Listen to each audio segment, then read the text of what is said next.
Hello everyone, welcome back to my YouTube channel. इस video में हम पढ़ेंगे वर्कशीट नंबर 25, क्लास 8, सब्जेक्ट है सामाजिक विज्ञान और डेट है 28 दिसंबर 2020। सबसे पहले आप इसे अच्छे से लेबल कर लेंगे, अपना नाम डालेंगे, अपनी क्लास टीचर का नाम डालेंगे और फिर वर्कशीट को स्टार्ट करेंगे। इसमें हम पढ़ेंगे हाशियाकरण की समझ पार्ट 2, क्योंकि हम इसका पार्ट 1 पहले ही पढ़ चुके हैं। तो इसमें हम पढ़ेंगे अल्पसंख्यक और हाशियाकरण के बारे में। ठीक है। अल्पसंख्यक एक ऐसा समूह है जो धार्मिक, भाषाई की दृष्टि से बाकी की आज़ादी के मुकाबले बहुत कम है। यानी कि धार्मिक और भाषाई यानी कि भाषा की जो संख्या है उसकी दृष्टि से ये बाकी आबादी के मुकाबले के बहुत ज़्यादा कम है। ये केवल संख्या के सवाल तक ही सीमित नहीं है, बल्कि इस समुदाय के लोग सत्ता और संसाधनों तक पहुँचे जैसे मुद्दे भी जुड़े हुए हैं। इससे मुद्दे बहुत सारे, ये अकेला ही सीमित नहीं है। ठीक है, आगे देखते हैं। तथा साथ ही इन्हें अपने सामाजिक स्तर व सामाजिक संस्कृति बनावट की भी रखना होता है। इनको क्या करना होता है? साथ ही साथ अपना सामाजिक स्तर और संस्कृति बनाकर भी रखनी होती है। बहुसंख्यक कभी अल्पसंख्यक बहुसंख्यक समुदाय की संस्कृति समाज सरकार की अभिव्यक्ति को प्रभावित कर सकती है। जो बहुसंकल्प है वो संस्कृति, समाज, सरकार की अभिव्यक्ति को क्या है, प्रभावित कर सकती है। ऐसी सूरत में छोटे आकार वाले समूह के घाटे की बात साबित हो जाती है। जो छोटे आकार के क्या समूह, उनकी क्या घाटा होने की बात शुरू हो जाती है और संभव है इस कारण छोटे समुदाय हाशिए पर खिसकते चले जाएं। और ऐसा हो सकता है कि जो छोटे हैं वो धीरे धीरे हास्यकरण की तरफ क्या खिंचे चले जाएं, क्योंकि हमने हास्यकरण देखा था गरीबी से होता है और ये जब इसको दबा देंगे तो ये तो गरीबी में ही आ जाएगा, इसलिए वो हास्यकरण की तरफ के खिंचते चले जाएंगे। ऐसे अल्पसंख्यक समुदाय को बहुसंख्यक समुदाय के संस्कृति वंचित आकाश से बचाने के लिए सुरक्षात्मक प्रावधानों की जरूरत पड़ती है। ठीक है, इनको बचाना पड़ता है। अल्पसंख्यक को क्या है, बहुसंकल्प से बचाना होता है। संविधान में इन सुरक्षा की व्यवस्था इसीलिए की गई है। हमारे संविधान में इन अल्पसंख्यक की जो सुरक्षा है वो इसलिए की गई है क्योंकि हमारा संविधान भारत की संस्कृति और विविधता की सुरक्षा हमारा भारत के संस्कृति और भारत की विविधता की सुरक्षा तथा समानता व न्याय की स्थापना के लिए प्रतिबद्ध है।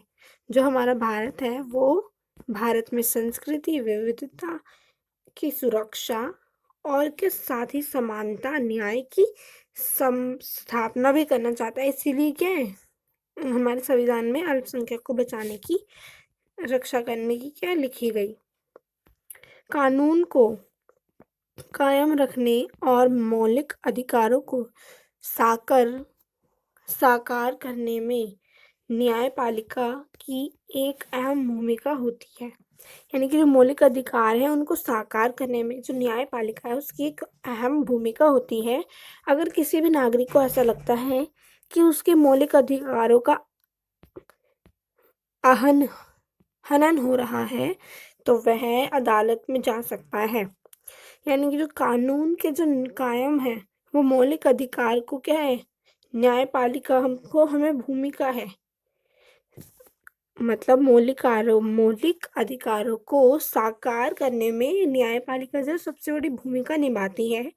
इसीलिए अगर किसी भी नागरिक को, कोई भी इंसान को अगर उसके साथ कोई भी गलत चीज़ हो रही है या कोई उसके हक का हनन हो रहा है, छीना जा रहा है, तो वो क्या अदालत में जा सकता है।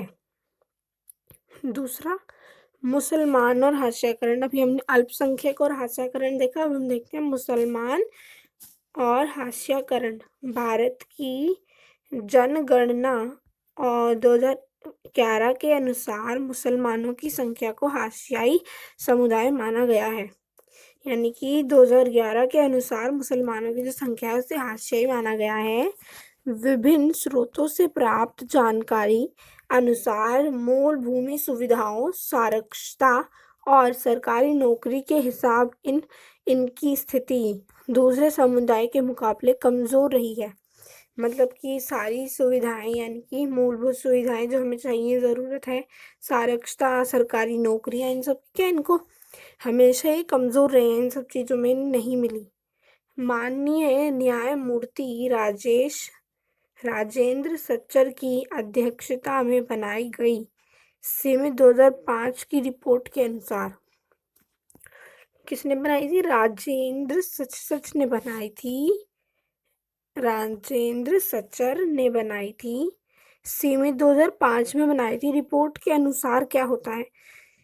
जो राजेंद्र सच्चर ने 2005 में रिपोर्ट बनाई थी उसके अनुसार सामाजिक, आर्थिक और शैक्षणिक संकेतों के हिसाब से मुसलमानों की स्थिति अनुचित जाति और अनुचित जनजाति के जैसे हाशियाई समुदाय से मिली जुलती थी। क्योंकि जो मुसलमान थे उनके साथ क्या हो रहा था?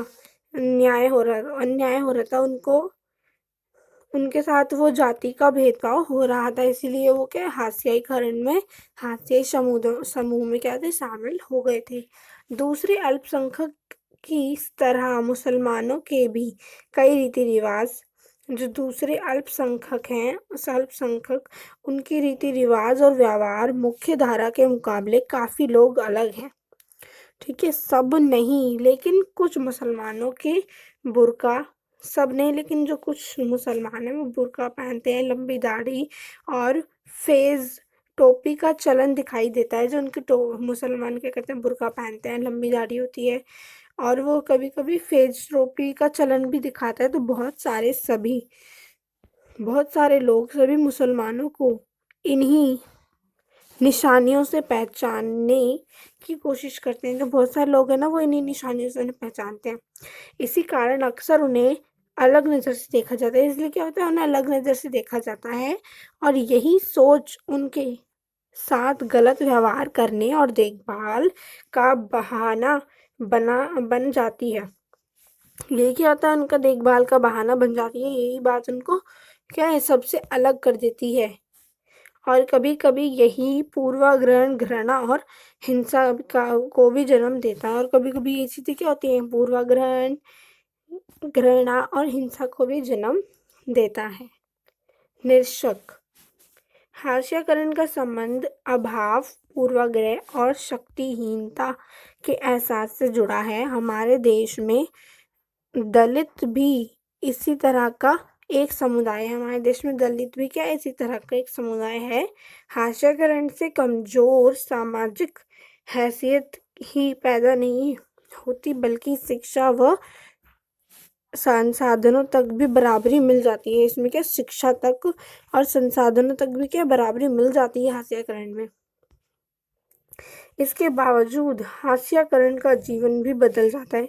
इससे क्या होता है? जो हमें संसाधन और शिक्षा की क्या है? बराबरी मिल जाती है, तो जो समुदाय होता है हाशियाकरण का, उनका जीवन भी बदल जाता है और बदलता है। हाशियाई समुदाय अपनी संस्कृति विशिष्टता बनाए रखना चाहते हैं। हाशियाकरण जो है, हाशियाई समुदाय जो है वो अपनी विशिष्टता, संस्कृति जो चलाते हैं और साथ ही अधिकार, विकास और अन्य अवसरों के बारे में बराबर का हिस्सा लेते हैं। और सभी अन्य जो भी अवसर होते हैं उन पर भी क्या है? वो बराबर का हिस्सा लेते हैं। तो ये हमारे 4 क्वेश्चंस हैं इसमें। ठीक है, और एक एक्टिविटी है। अपने अनुभव के आधार पर बताइए कि हाशियाई लोगों का जीवन कैसा होता होगा। क्योंकि अब आप ही सोचिए, जब हाशियाई लोगों का जीवन कैसा होता होगा, जब वो सबसे अलग रहते हैं, उनके साथ भेदभाव होता है, तो वही आपको यहाँ पर लिखना है। और इसका एक चित्र भी बनाइए और इसमें से किसी एक हाशियाई का भी चित्र भी बनाना है आपको। तो ये तो है आपके 4 क्वेश्चन। तो चलिए करते हैं इसके आंसर। तो ये है आपका क्वेश्चन नंबर 1। अल्पसंख्यक और संख्यक में अंतर बताइए। तो अल्पसंख्यक एक ऐसा समूह है जो अल्पसंख्यक वो ऐसा समूह है जो धार्मिक भाषाई संख्या की दृष्टि से बाकी अदालत के मुकाबले कम होता है। और बहुसंकल्प क्या है, एक ऐसा समूह है जिनकी संख्या सर्वाधिक होती है, जिनकी संख्या क्या सर्वाधिक होती है। जैसे दिल्ली में हिंदी भाषी बहुसंख्यक है और अंग्रेजी भाषा अल्पसंख्यक है। ठीक है, अब हम करते हैं क्वेश्चन नंबर 2। देखिए, अल्पसंख्यक की सुरक्षा क्यों जरूरी है? क्योंकि अल्पसंख्यक की सामाजिक विविधता, समानता तथा न्याय के लिए सुरक्षा जरूरी है। अल्पसंख्यक की क्या है? सामाजिक विविधता, समानता और न्याय के लिए उसकी सुरक्षा जरूरी है। क्वेश्चन नंबर 3, किसी समुदाय के लोग हाशियाई समुदाय के लोग कैसे बन जाते हैं? कि जो कोई समुदाय होता है उसके लोग हाशियाई समुदाय के लोग कैसे बन जाते हैं? तो किसी समुदाय के लोग शिक्षा की कमी होने से, संस्कृति विविधता होने से, गरीबी या संसाधनों तक असमान पहुंच आदि के कारण हाशियाई समुदाय लोग बन जाते हैं, जिनमें शिक्षा की कमी होती है, संस्कृति विविधता होती है, गरीबी होती है, संसाधन, तो इनसे क्या होता है, वो हाशियाई लोग में शामिल हो जाते हैं। ये है, हाशियाई लोगों का विकास कैसे संभव हो सकता है? तो कैसे संभव हो सकता है? शिक्षा के प्रचार प्रसार द्वारा शिक्षा की जाए और रोजगार के अवसर बढ़ाए जाए। जो रोजगार है उनके वो मौके बढ़ाए जाएं, मूलभूत सुविधाएं बेहतर करके और मूलभूत सुविधाएं उनकी बेहतर करके। ठीक है, तो ये थे आपके चारों क्वेश्चंस। आज की हमारी वर्कशीट खत्म हो चुकी है। अगर आपको हमारी वीडियो पसंद आई तो प्लीज़ लाइक करें, अपने दोस्तों के साथ शेयर करें एंड हमारे चैनल को सब्सक्राइब करें। हमारे चैनल पर सारी वीडियोस एक दिन पहले अवेलेबल हो जाती हैं, आप सभी देख सकते हैं। Thank you for watching.